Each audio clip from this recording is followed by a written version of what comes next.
Islam dan bahasa Arab seperti sekeping mata uang yang tidak terpisahkan. Bahasa Arab memiliki peranan penting dalam penyebaran agama Islam.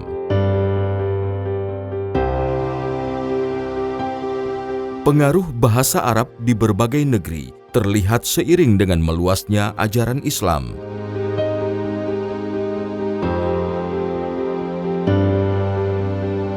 Kami dari Museum Islam Samudra Pasai sangat mendukung ekspedisi Al-Quran melalui islamtoday.id.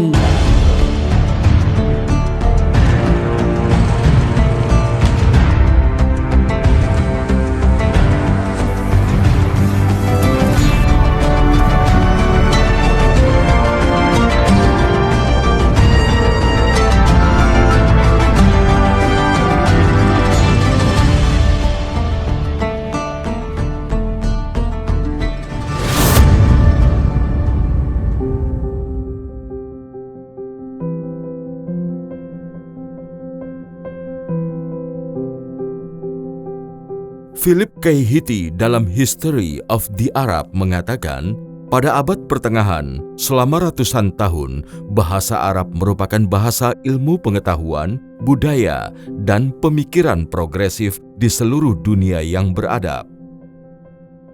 Selama berabad-abad, banyak karya filsafat, kedokteran, sejarah, astronomi, geografi yang ditulis dalam bahasa Arab dibandingkan dengan bahasa lain. Tidak hanya itu, ia juga mengungkapkan bahwa alfabet Arab atau huruf-huruf hijaiyah merupakan sistem yang paling banyak digunakan di seluruh dunia. Misalnya dalam bahasa Persia, Afghanistan, Urdu, sejumlah bahasa Turki, dan Melayu.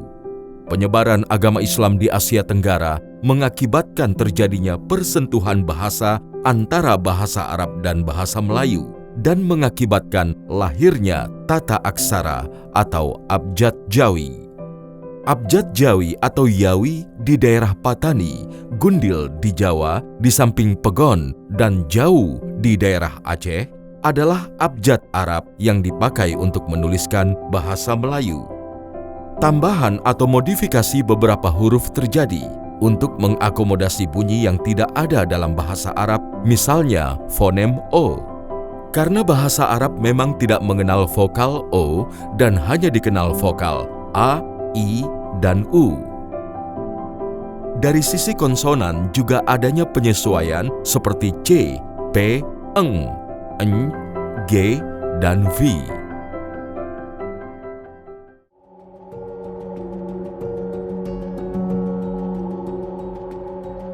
Bukti tertulis adanya unsur-unsur bahasa Arab yang masuk ke dalam bahasa Melayu adalah dengan ditemukan batu nisan seorang ratu bergelar Malikah Danir di Menyetujoh, Perak Timur, Aceh Utara, dan juga nisan di Matangkuli, Aceh Utara. Bunyi yang memuat Quran Surah Al-Baqarah ayat 1-5.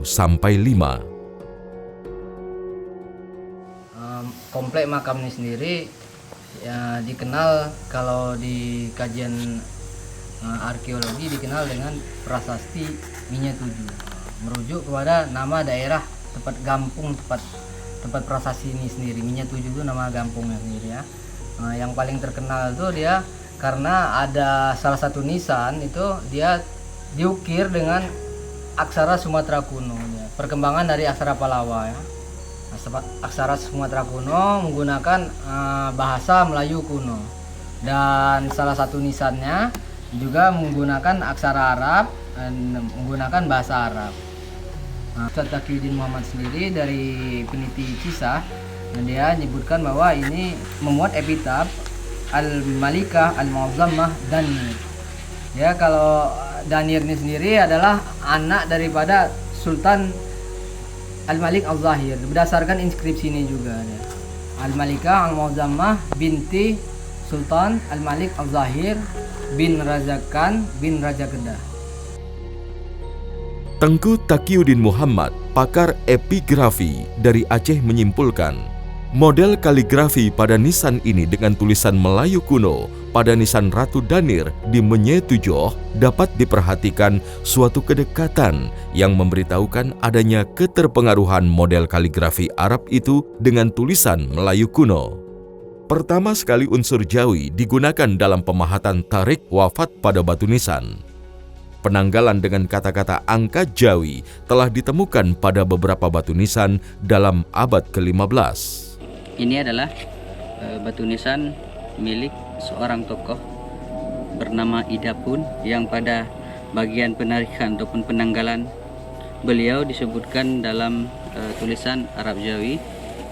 Tulisannya adalah zaman Sultan Abdullah, yang mana Sultan Abdullah bin Mahmud meninggal pada tanggal 2 Sya'ban tahun 914 Hijriah.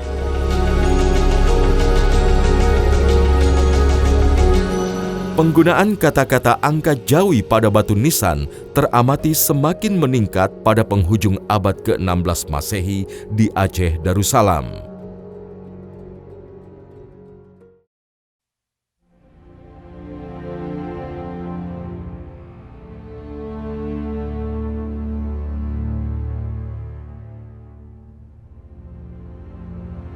Tengku Ibrahim Alfian dalam bukunya Kronika Pasai menyatakan bahwa bahasa Melayu yang berkembang di Kerajaan Samudra Pasai 1250 sampai 1524 Masehi dinamakan dengan bahasa Jawi oleh ulama besar Hamzah Fansuri dan Syekh Abdur Rauf As-Sinkili.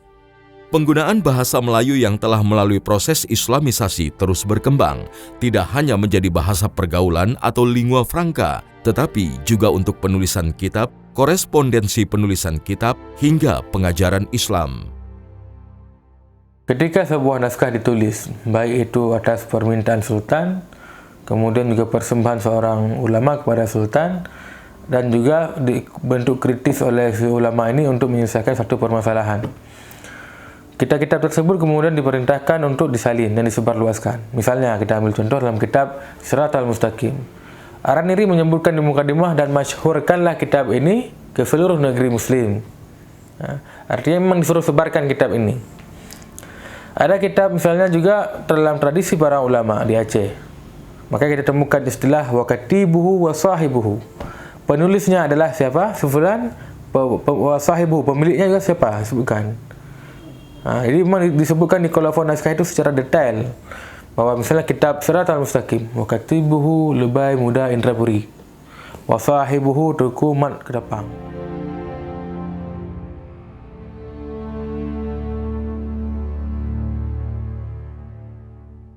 A.H. Jones dalam penerjemahan bahasa Arab ke dalam bahasa Melayu sebuah renungan mengatakan bahwa pada tahun 1600 huruf Arab Jawi merupakan satu-satunya huruf yang digunakan untuk menulis dalam bahasa Melayu.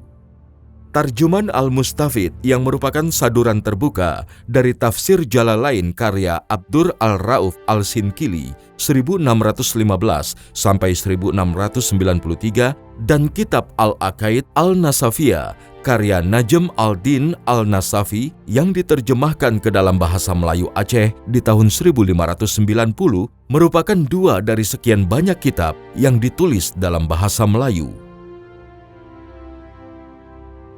Munculnya tafsir Al-Baidawi yang masyhur juga menandakan pentingnya bahasa Melayu di Indonesia. Terjemahan pertama Al-Quran dengan tafsirnya ke dalam bahasa Melayu adalah tafsir Al-Baidawi yang masyhur, menandai kebangkitan rasionalisme dan intelektualisme yang sebelumnya tidak berlaku di Kepulauan Melayu Indonesia. Pakar epigrafi Tengku Taqiyuddin Muhammad menegaskan bahwa sejalan dengan perkembangan penyiaran Islam di Asia Tenggara, bahasa Jawi kemudian dengan sendirinya menjadi bahasa berbagai bangsa di kawasan. Sebagaimana Islam telah diterima dan berkembang secara menakjubkan di Asia Tenggara dalam abad-abad ke-15 dan 16 Masehi, maka begitu pula pada gilirannya dengan bahasa Jawi yang meraup wilayah-wilayah baru yang luas di Pulau Borneo, Bugis, sampai dengan Sulu di timur. Sebagaimana Islam, para penutur Jawi pun tersebar mulai di Aceh Barat sampai dengan Sulu di timur kawasan, bahkan ke seberang Samudra Hindia ke Madagaskar. Dalam kala itulah, abad ke-15 dan ke-16 Masehi, ia menjadi lingua franca, bahasa penghubung masyarakat-masyarakat di Asia Tenggara.